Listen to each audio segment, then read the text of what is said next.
मौला तेरे जीवन सदा हसनैन, मौला हसन ते मौला हुसैन, मौला हसन। अस्सलाम वालेकुम, या अली मदद। उम्मीद है आप अच्छे से होंगे और मेरा व्लॉग बड़े बेताबी से इंतज़ार कर रहे होंगे इसका कि यह आएगा और आप देखेंगे और आपकी बहुत सारी चीज़ों में रहनुमाई हो सकेगी। आज का सफ़र इश्क कुछ इसी तरह से है कि आज के सफ़र इश्क में हम आपको बताने वाले हैं कि ये मलंग फ़कीर किस तरह कैसे तजर्बे हासिल करते हैं। ये रात के मुख्तलिफ पहरों में, दिन के मुख्तलिफ औकात में अपने आप को न्यूट्रल छोड़ते हैं और जो इर्द गिर्द हो रहा होता है उसको ऑब्जर्व करते हैं और उससे काउंट करके इनको पता लगता है कि कुदरत इन्हें क्या समझाना चाह रही है। ख़ास तौर पे ये मलंग और फ़कीर रात को ऑन होते हैं मेरे हिसाब से, क्योंकि ये रात को जब इबादत करते हैं अपने बिस्तर में बैठ के, कोई कलाम पढ़ रहा है, कोई कुरान पढ़ रहा है, कुरानी आयात पढ़ रहा है, या जिक्र इलाही में मशगूल है, या उसकी तारीफ कर रहा है आसमान पे तारे देखकर, चांद देखकर। तो इस तरह मैंने देखा है बहुत सी गैर मखलूक भी उनके अंदर आती है और वो भी जिक्र करती है और इबादत भी करती है। और इस तरह मैंने कई लोगों को देखा है कि जब वो लाहौत से पहले क्या थे, जब लाहौत में मैं मिला तो उनकी कैफियत क्या थी, लाहौत के बाद जब वो नूरानी सरकार पे मिले तो उनकी क्या ऐसी उनमें तब्दीली आई वो भी मैं जानता हूँ। और फिर लाइफ में वो वापस दोबारा से नॉर्मल कभी हमें मिले तो फिर उनकी ज़िंदगी में कामयाबी यहाँ कितनी होती है, उनकी अकल कितनी खुल चुकी होती है, ये इस रास्ते पे चलने वाला ही बेहतर जान सकता है। जो इस एपिसोड को देख रहा है वो इस बात की गवाही भी देगा कि उसके साथ उसके अंदर भी बहुत सी मखलूक चलती हैं जो उन्हें फील होता है। और जब वो मुख्तलिफ रास्तों पे उतरते हैं या क़याम करते हैं और जो खाना बनाते हैं तो बहुत सी चीज़ों में उनकी गैर मखलूक भी मदद करती है और उनको प्रोटेक्शन देती है और बहुत सारे उनके साथ सुलह रहमी के साथ चलती है। हर साल हर किसी के साथ सेम मखलूक नहीं हो सकती, बहुत कम है जिनके साथ होती है। मुख्तलिफ लोगों के साथ मुख्तलिफ मखलूक चलती है, उनकी वो जहन की कैपेसिटी बढ़ जाती है, जहन की वो ताकत बढ़ जाती है, उनके चलने की हिम्मत, वो डर, वो खौफ, वो जानवरों के अंदर रहना कि आप जंगल में सो रहे हैं, कहीं से भी कोई शेर आ सकता है, कोई सांप निकल सकता है, लोमड़ी आ सकती है, गीदड़ आ सकता है या कोई भी और जहरीला जानवर आ सकता है जो आपको नुकसान पहुंचा सकता है। और वो उस रास्ते पे बेफिक्री से सोते हैं सिर्फ इसलिए कि यहाँ से लतीफ़ साईं गुजरे थे, लाल साईं गुजरे थे और ऐसे कई वली कलंदर यहाँ से गुजरे हैं। जैसे हमने थोड़े से पहले जिक्र किया, समुद्री बाबा भी यहाँ से गुजरे और इस तरह बहुत से लोग यहाँ से गुजरे जिनको तो हम अभी जानते भी नहीं है और ना पहचानते हैं। वो यहाँ से गुजर कर भी जा चुके हैं और बहुत सारी मंजिलें अबूर कर चुके हैं और दुनिया में उनके नाम है। तो लाहौत लामका यानी कि इस रास्ते पे जो चलते हैं वो लाहौती कहलाते हैं और उनमें एक अलग सी चाशनी आ जाती है। उनका डर खौफ ख़त्म होने के साथ साथ उनका दिल खुल जाता है, उनका यकीन बढ़ जाता है, उनके दिल में सुकून आ जाता है, उनकी ज़िंदगी में सुकून रहता है और वो इंसाफ पसंद होना शुरू हो जाते हैं। वो हेरा फेरी से दूर हो जाते हैं, झूठ से दूर हो जाते हैं और इस तरह की बहुत सारी नेगेटिव बीमारियों से भी दूर हो जाते हैं। अब आप कहेंगे मैं इतनी तारीफ क्यों कर रहा हूँ? क्योंकि मैं चाहता हूँ आप भी चलें, मैं भी चलूँ इस रास्ते पर, ताकि हम मिलकर इस चीज़ को एक्सप्लोर करें और इस चीज़ को कहें हाँ वाकई ये रास्ता सच्चों का रास्ता है, दीवानों का रास्ता है, मलंगों का रास्ता है, फ़कीरों का रास्ता है, वलियों का रास्ता है, कलंदरों का रास्ता है, बीबियों का रास्ता है और अहले नज़र का रास्ता है। इस रास्ते की हर रात बहुत इम्पॉर्टेंट है, हर दिन बहुत इम्पॉर्टेंट है और हर घड़ी बहुत इम्पॉर्टेंट है। सदा हसनैन, मौला तेरे जीवन सदा हसनैन, मौला हसन ते मौला हुसैन, मौला हसन ते मौला हुसैन, तेरे जीवन सदा हसनैन, मौला तेरे जीवन सदा हसनैन। दुनिया दे उते लजपालां दा राज दुनिया दे उते लजपालां दा राज जनता दे उते तेरे लालां दा राज लालां दा राज एह रूह मुहम्मद दे चैन एह रूह मुहम्मद दे चैन तेरे जीवन सदा हसनैन मौला तेरे जीवन सदा हसनैन आला मुहम्मद मुकद्दस अलीए आला मुहम्मद मुकद्दस अलीए जाफर दे सादिक अली कुल सखिए अली कुल सखिए हर दिल विच है ज़हरा दे चैन हर दिल विच है ज़हरा दे चैन तेरे जीवन सदा हसने नारा हैदरी बोलो बोलो जिए शाह अली मुश्किले कुशा अभी दूसरा पड़ेगा। अस्सलाम वालेकुम या अली मदद। आज मैं नूरानी पे हूँ और नूरानी पे मैं यहाँ से गुजर रहा था तो मैंने एक साहब की आवाज़ सुनी और एक मलंग की मैंने आवाज़ सुनी और उनकी आवाज़ की तरफ अट्रैक्ट हुआ। फिर मैंने यहाँ आकर पूछा कि मैं आपका कलाम रिकॉर्ड कर सकता हूँ, तो अभी हम इनका कलाम सुनेंगे और फिर आप इनसे बातें भी करेंगे।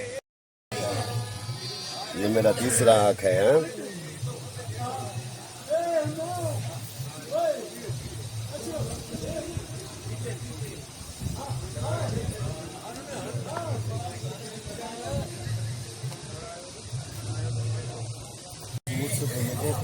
हमारा नाम हाजी अताउल्लाह मक्सी बलोच। कहाँ के रहने वाले? हम ज़िला कंबर शदादकोट डिस्ट्रिक्ट कंबर शदादकोट सिंध पाकिस्तान से रहते हैं। पैदल ताउट कर रहे हो? जी जी हमको अभी तीसरा है। हमने 2 हज किए हैं पैदल। अच्छा। और अकबरी हज किए हैं। अभी हमारा तीसरा लाहौत है जो हम पैदल आ रहे हैं अल्हम्दुलिल्लाह नाज में। तो सही कैसे चस्का पड़ गया ये जो था ये फ़कीर की मेहरबानी था। जो कंबर वाले हमारे जो फ़कीर थे नूरानी पाक के फ़कीर, वो 1.25 लाख काफिले का फ़कीर था। वो सैयद फ़कीर के 40 लाख जो सैयद के ड्यूटीदार थे और नूरानी पाक के ड्यूटीदार थे। लाल साईं के मेले करते थे। वो फ़कीर हमसे इस दुनिया में रुखसत कर गए तो उसका मिशन है वही अलम लेके आते हैं, वही नारे पढ़ के आते हैं, वही दमादम मस्त कलंदर आते हैं, वही जिए शाह नूरानी के नारे लगा के हम उसका रस्म जो है हमने छोड़ा नहीं। लाहौत ने आपको क्या दिया?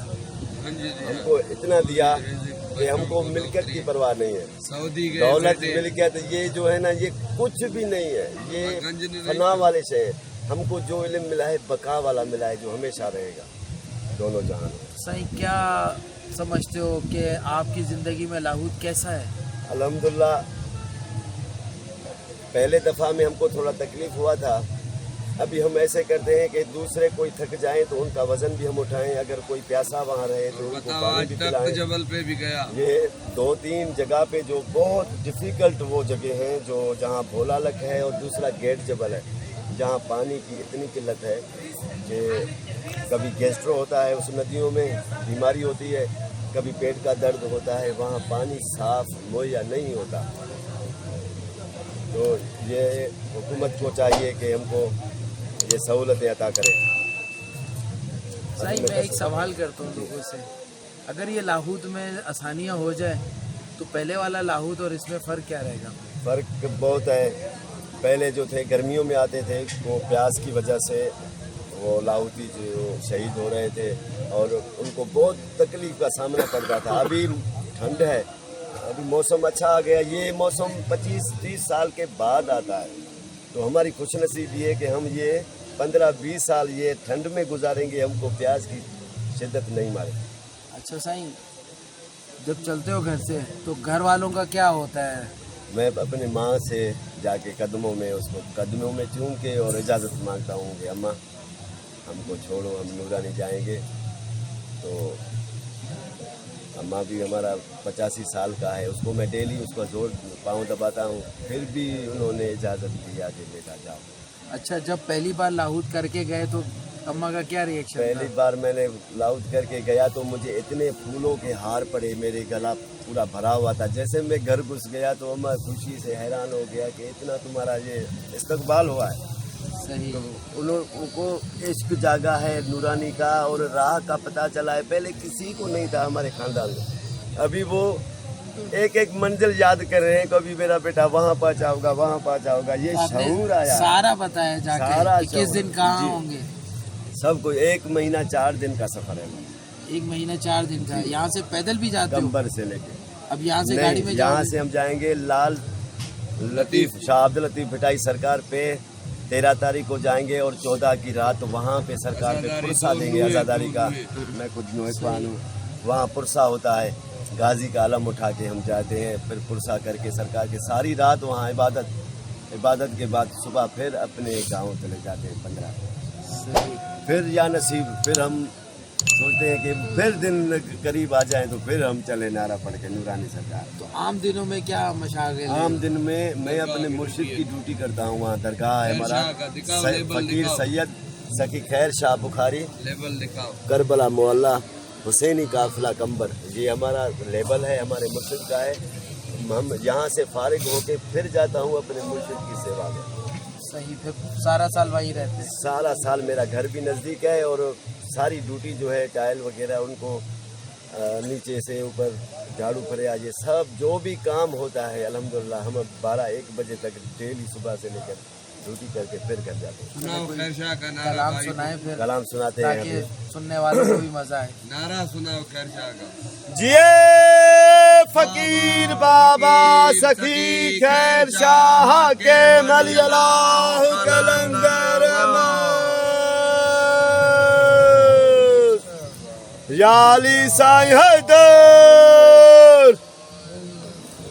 हर एक दिल में करबला बसा दिया हुसैन ने।